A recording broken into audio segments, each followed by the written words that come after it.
I know you kind of come over from Mexico to come and share your film with us today, but going back once or twice in the past, there was a point where you actually used to work in the BFI, literally in this building over the road, about 15 years ago. So we're welcoming you back. It's like come full circle. So it's great to welcome you back. So since you left the BFI all those years ago, tell us about how your journeys continues and your move into sort of filmmaking. I'm glad to be here. As Justin says, I used to work here. I was over at the BFI IMAX, and I would spend most of the time I could watching films. So this is like a very important cornerstone of my love for film. And I went back home. When I went back, before I got back into film, I got into sales. I used to sell timeshare at the Caribbean, which is like totally different. And I was making good money, but after 9 months, there was like something telling me, you have to get back into film. So I moved into Mexico City. And it was a long journey because I couldn't get into movies because I didn't know anyone. And bit by bit, I started meeting people. I got my first role working in a film set as a sound recordist. And then it went on and growing, and eventually I started working with some of the best Mexican film directors. I did a very big documentary as a producer called Tempestad. So that gave me like the tools and the confidence to actively start looking for a project to direct, and when eventually a friend told me that Philip Glass was playing in Mexico City in Bellas Artes, which is the big concert, I saw the opportunity, and then I started sending proposals to Philip's team and proposals to the organizers of the concert. I only wanted to do behind the scenes, I was looking for something humble. But then when we realized that Daniel and Erasmo, they were known as the Wixarika musicians, when we realized like the conflict around their presence in the concert, and it was something felt very interesting to me, and it was very important for Philip for them to play the concert. At one point, the promoters of the concert, they weren't so sure they could play, and Philip was like, if they don't play, I don't play, and that helped them push it, and so we realized that there was a story there. So a project that was meant to last for 3 months became a project that was 5 years, and this is here, And obviously we just watched the film, but can you just tell us a little bit more about this sort of issue about them not kind of being part of the concert, and a bit more about why that was? This concert, it takes you back to the work that Philip has with world music, So all his career, he's been focusing, and not on the great Occidental masters, but he's done work with Ravi Shankar in Africa, in Australia. So he's done a lot of work outside of the classical music mainstream. So obviously he does that. So he does opera, he does orchestras. So he does all that really well. But then he has this, which is like the toy inside of the cereal box, So we realized that this was like a passion project for him, and we thought it was really, really interesting, and it's demanding, to work with the Wixarika community because they're very close knit. There's a lot of there's a bit of paternalism and protectionism around the community. So it's like when we realized that this was the route that we wanted to take, we had to go and answer for the permission to the elders, as we saw in the film, like a small meeting of the elders, but we went to a meeting of 500 people. So this is all in person. Yeah, we had to face them and tell them about the film. And obviously, there's no point of reference about the film because they don't have film theaters in the mountains. So, so it was a big challenge. And Philip, on the other side, he kept pushing us to do this. He didn't want to be in the film until we explained that it's about the collaboration between them.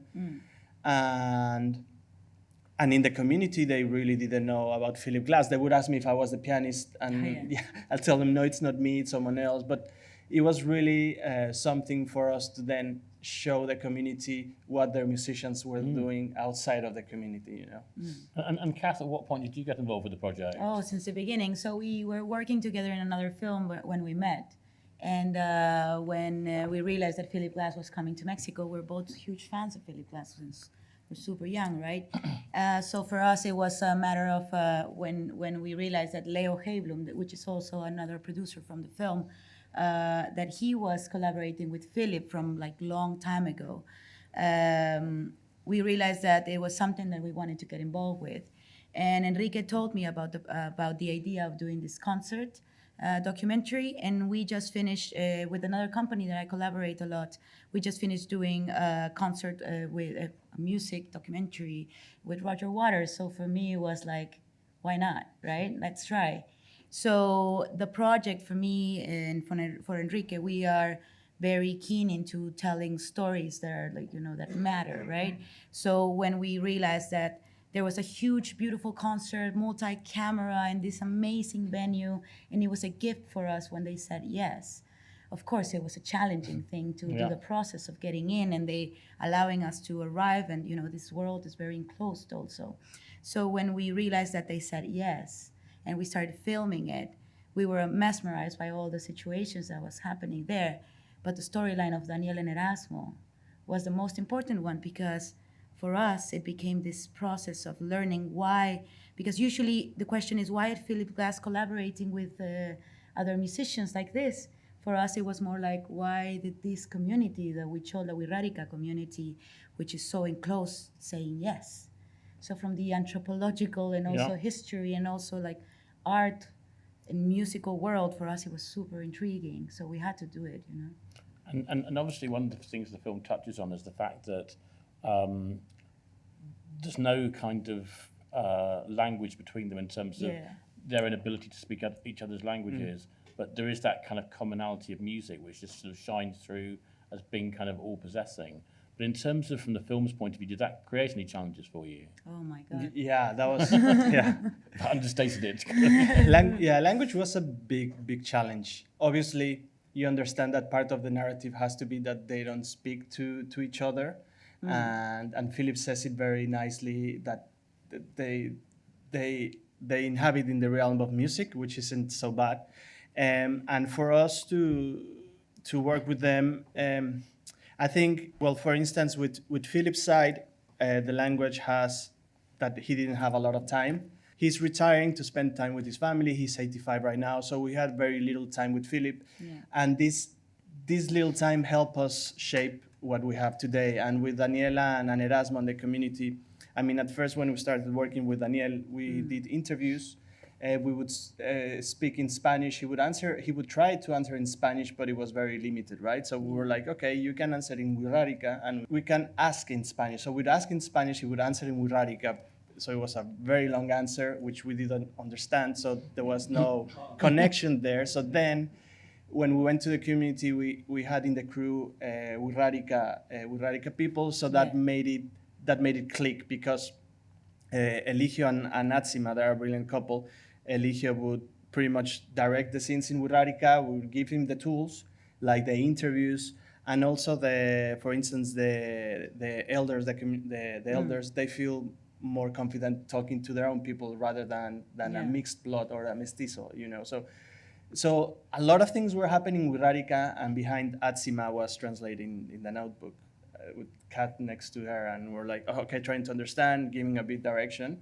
But a lot of the times, like the scene inside of the combi or in the van, there was like, guys, have fun, and Atsima, you are the interviewer, you are the director for this scene, and see what you get out of them. So a lot of things were very natural, because we wanted to understand how they talk about the project to their own people, not to us. And I'm always curious, when you're making a documentary, obviously you have a way that you think a story is going to play out, or you have in your head where you think it's going to go. But of course, you don't have any control. It's not like kind of a reality scripted TV or thing where you can give people their scenarios. You just have to encourage people just to do whatever they're going to do. And sometimes people, when they've got a camera, behave differently. Did that take a lot for them to kind of get used to having the cameras around and to behave kind of naturally? No, they were very natural when it comes to the camera, luckily, because there's no cameras in the community. We were like officially the first documentary to be allowed access. We promised that we weren't going to film their sacred spots, because I have sacred spots. And they also do ceremonies with the hikuri or with the what's known as the peyote too. So we told them we don't want to mess with your sacred traditions. Yeah. So they were very, very natural. So for us, the difficult part was the editing because, I mean, at the start we were completely lost. We didn't know what to do.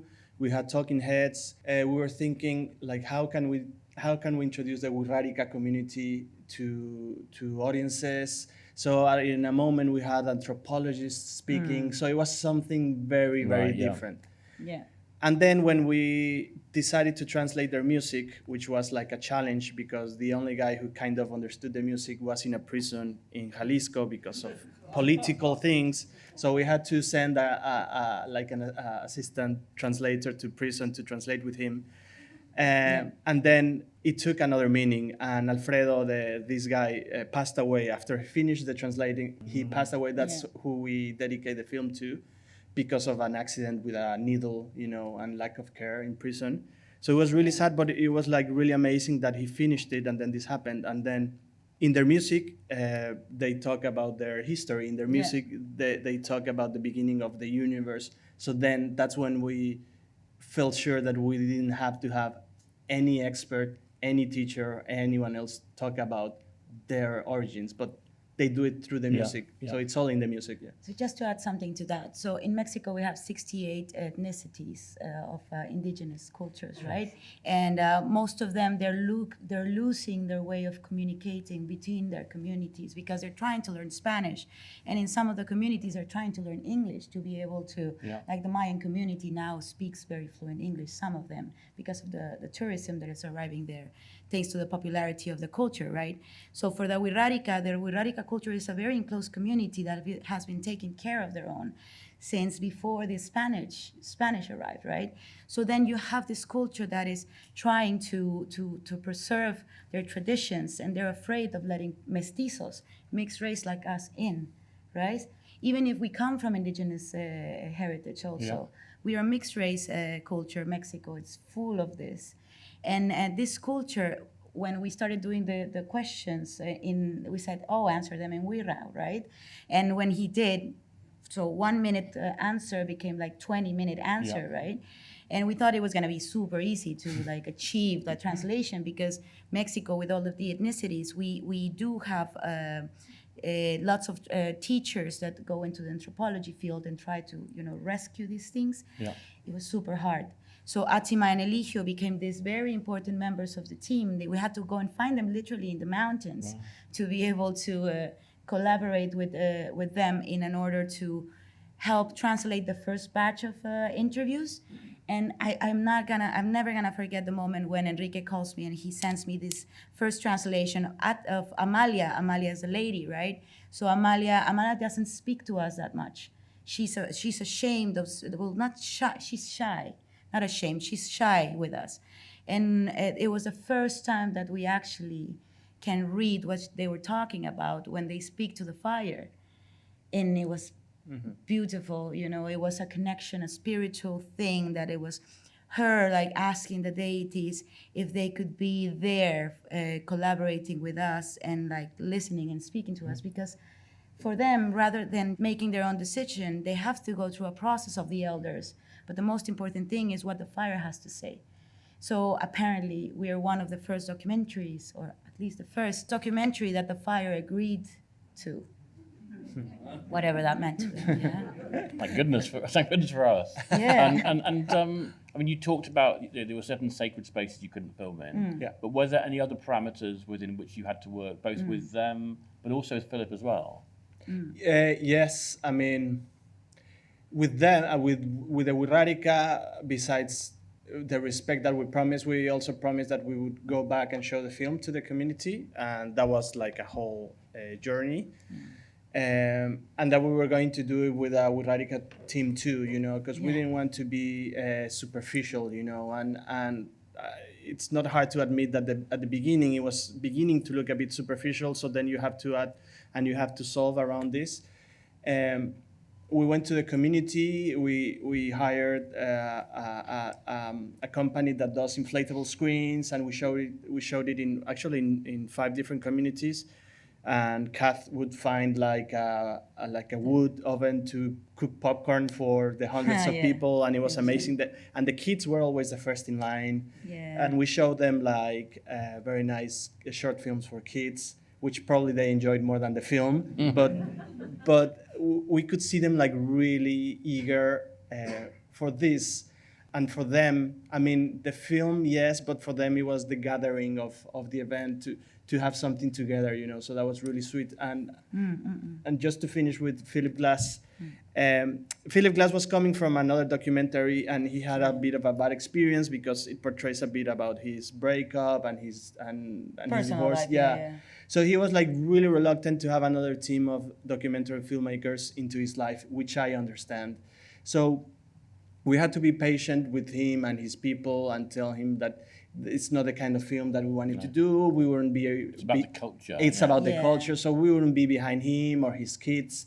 So the times where we met him, where he was like in a family circle, we would step back a little bit, and we just left it to this, you know. And at the end, like we shared the film with him in New York, and he loved it, you know. So that was kind of the exchange and the promise we made to him, and obviously we said you'll agree to the final cut. I want to add something to that. So when we showed it to Philip Glass for the first time, this was in That's Real de a 14. nerve-wracking moment. Yeah.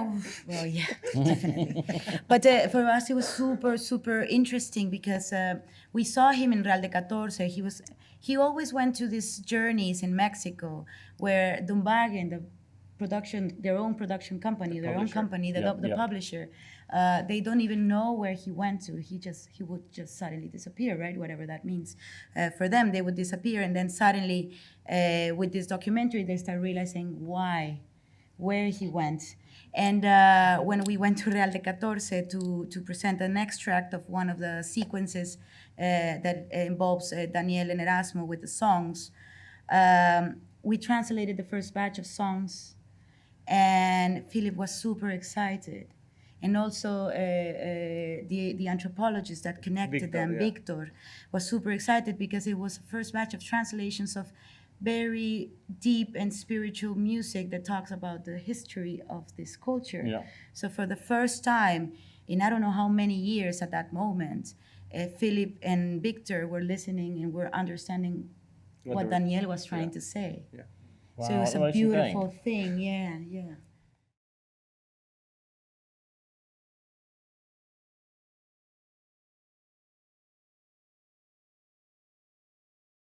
Yeah, you know, Philip in this story, he's kind of a hook. You know, like he's the hook that we beat to get into it. And then when Juilliard, when he invited Daniel and Erasmo to play in New York, they played in a place called Le Poisson Rouge, which is like a kind of a small venue.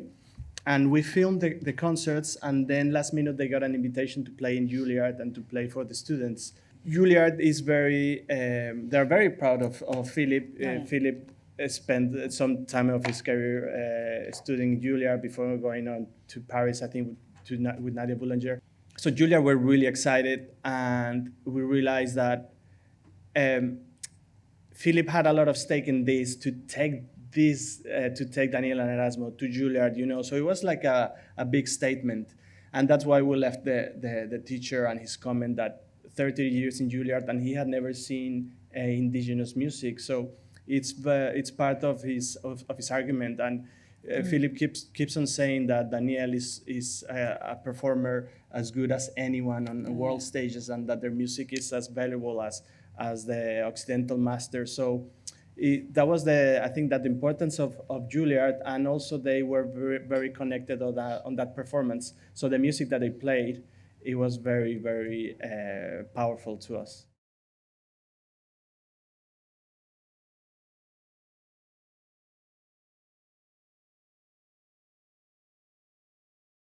A big part of the discussion is what can this film do to improve the situation in the Wixarika, right? So I think we're trying to fight from our Yeah.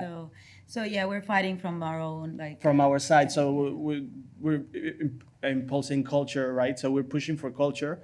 They don't have a culture center in Santa Catarina. So Yeah. when you go, when we went to the community and then we see that their basic needs were not met, I obviously asked myself, what's the value of film in their life, you know? So it was a bit of a shock. So it's a very big question, you know, like if we should try for culture before water, before electricity, you know. So now their situation, since we weren't, it's changing. Yeah. There's finally a road that takes up to the community. Yeah. They're getting their first bank in the community. So it's starting to change. Yeah. But from our side, I think we're pushing for culture. We just did a crowdfunding for Melesio, one of our team there, who wants to get his master's degree so he can start the school. So little by little, we're pushing it. To start a nonprofit organization takes a lot of time, so we're letting people who do that help us, you know. So we're trying to understand what else can we do on that end. And Yeah. we started not long ago. We went to the mountains to give a workshop in one of the universities where Atsima gives classes to, because some of the people that approached us in a very shy way, they asked us how they could do their own thing, right? So for us, it's very important. Melesio is one of those teachers that teaches way up in the mountains, way further than Atsima, and he was the one that has been recording materials and putting them on YouTube. So the one that you see in Juilliard, actually, that one is recorded by Melesio, which we didn't know that he existed, but we found him and we spoke to him and he was very pleased to help us. So basically what's been going on is that now we're trying to find ways of collaborating that it's gonna give them the opportunity for them to tell their own story. So for us, that's the most important thing, you know, the heritage that they can live. And also when we went to the community, we offered instruments back. So, so the traditional music maker, because it has to be one guy, we bought 10 pairs of instruments. They went to their religious centers. So there's 10 sets of instruments up there. And we're trying to get Daniel to teach music because that's where the story is in their music, because they don't write it. So that's the importance of music in their community. Yeah.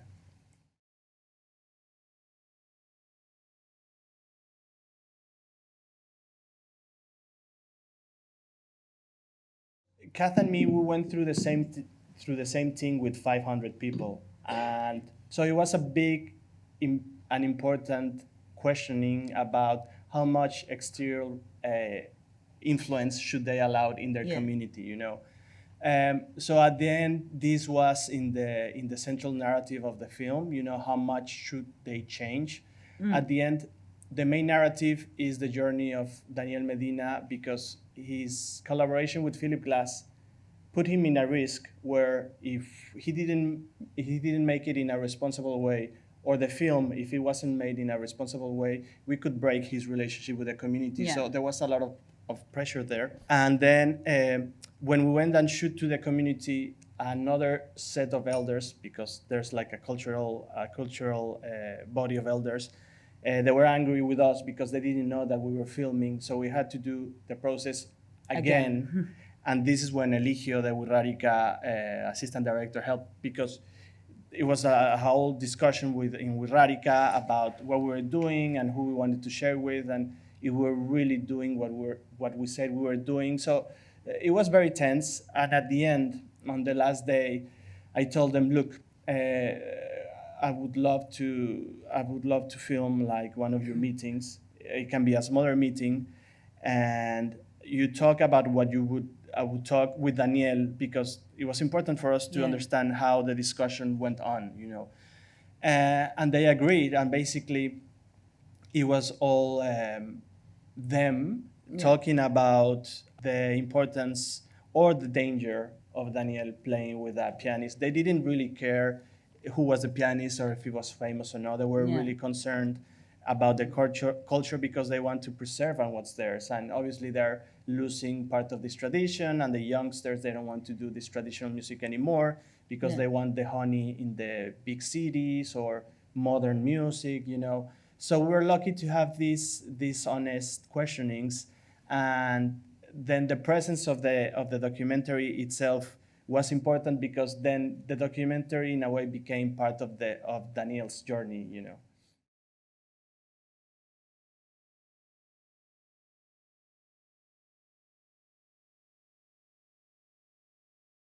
Well, sound was important. We started the film with our own money. Kath and me, we worked in a UK reality show filming in Tulum. Lots of bikini, you can imagine. We made Bad karma, right? Yeah, we made the film with that money, the first stages, and then we got a grant from the government, and we put everything into sound and into picture. So we went to a studio that was just finished doing the sound of music. No, Sound of Metal. The Sound of Metal. So they had just quite different. Yeah, yeah, A little very bit. different.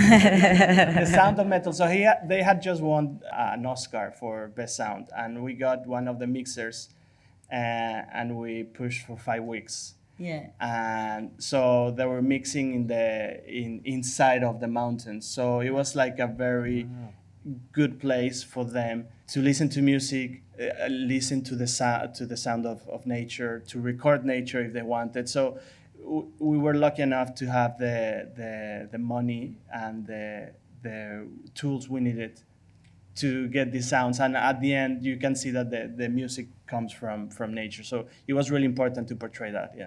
Thank you so much for allowing us to screen the film here in the UK for the very first time. Thank you. And it's been so fascinating to learn the story behind what went on when you were making the film. A lot more complex than I think anybody could have guessed, really. But a big thank you for both of you for being here and talking to us, to Kath and to Enrique. Thank you, everyone, for coming. Thank you, BFI. Thank you, everyone. you, It's Justin. amazing. Thank you, Justin.